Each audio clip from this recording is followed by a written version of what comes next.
Defeating ISIS isn't just Iraq's problem, of course. It's everybody's battle. That's what one of the highest profile names in the Middle East has told me. Queen Rania of Jordan says extremists of all beliefs rely on moderates not taking action against them. And she says that is something that needs to change. This is really a battle between extremism and moderation. And nobody can afford to be sitting on the fence, because this is a fight for what the world is going to look like for the next generation. And we all have to take a position with regards to that. And it's important to understand that you cannot defeat an extremist ideology just on the battleground. This group has made it very clear what they stand for. And they've made it very clear how far they're willing to go and the means that they're willing to use in order to fulfill their objectives. So the battleground is one area, but you cannot shoot an extreme ideology with a bullet. They are powered by an idea. And sometimes an idea will outlive the group itself. And we've seen that, for example, when military action was taken to defeat people like bin Laden or Zarqawi, you had another generation of terrorists, each one born more brutal, more extreme, and more radical than the one before. So we need to make sure that we fight the different elements of it. There's, first of all, you have to take away the cause. We've seen in our region, for example, the divide between the Shia and the Sunni has been left to fester for too long. And as a result, a lot of the Sunni groups have felt that they have been excluded and marginalized. And then you get the mentality of the enemy of my enemy is my friend, and that's why some of them at the very beginning were supporting this group, and then they realized what they stand for.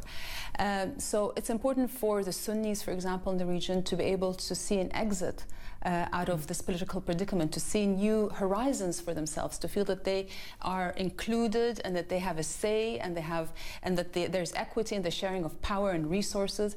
Then you have to look at the enabling environment that allows this kind of ideology to grow and fester. So we have to fight this battle on all fronts. And at the heart of it, there needs to be justice, equality, democratic values.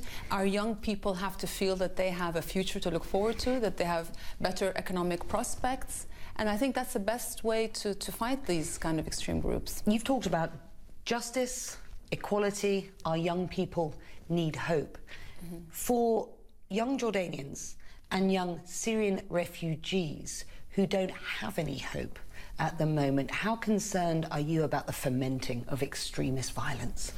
I think we all have to be concerned about extremist violence. I think this is something that touches everybody in the world. No one can actually think that this is not their problem, because it is.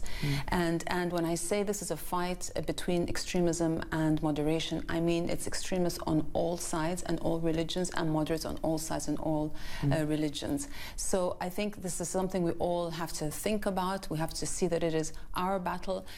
Extremists historically always rely on the complacency of moderates. They think that we're not going to do anything, and they mobilize and we don't. They form networks and we don't. We have to be out there. We have to be active.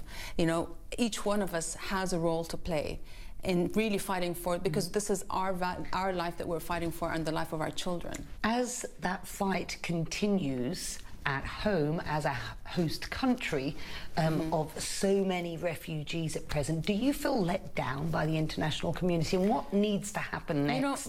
My husband was saying recently that people look at Jordan as a trusted and reliable neighbor. They know that they can always count on us to do the right thing, but he was saying that sometimes Jordan is taken for granted. We need to feel that the international community is going to step in and help. Is it a humanitarian disaster at present? I think it is. If this isn't a humanitarian disaster, I don't know what else would qualify as one. When you look at the sheer numbers, when you look at the lives that have been devastated, when you look at, and as I said, I just worry about the future generation. When you look at the kind of violence and suffering that children in the Middle East have been exposed to over the last generations, but specifically over the last 3 or 4 years, whether it's the children of Gaza or children in Iraq that have witnessed so much violence, or in Syria, what kind of emotional scars are these children growing up with? And what kind of generation are we looking at? Is this generation going to be even more vulnerable? Does this exasperate their vulnerability in the future and makes them more ready to accept and be influenced by extreme ideology? So if you had one message to the international community, one message, one thing that was keeping you awake at night that you could change tomorrow with support, what would it be? You know, one of the worst injustices that have been committed, and I think, you know, we all know all the the human rights violations that ISIL have committed. But one of the worst crimes is the crime that they have committed against Islam, in associating Islam with extremism. And that is an unjust association, probably the worst crime, because Islam is a religion of tolerance and peace, and they're all about vengeance and brutality. And this dissociation has to be made. The majority of Arabs want what everybody else wants. They want peace, stability, healthcare, good schooling for their kids, good jobs. Our young people, they aspire to live in progressive, tolerant, techno-powered societies where piety and modernity can go hand in hand, where they can coexist. So if I have a message to the international community is to see us for what we are, not for what those minority groups want us to appear as, and to understand that we have to form these linkages, we have to form these networks among us all moderates in order to defeat what these extremists want to take away from us, because they want to take us back centuries and we can't afford to do that.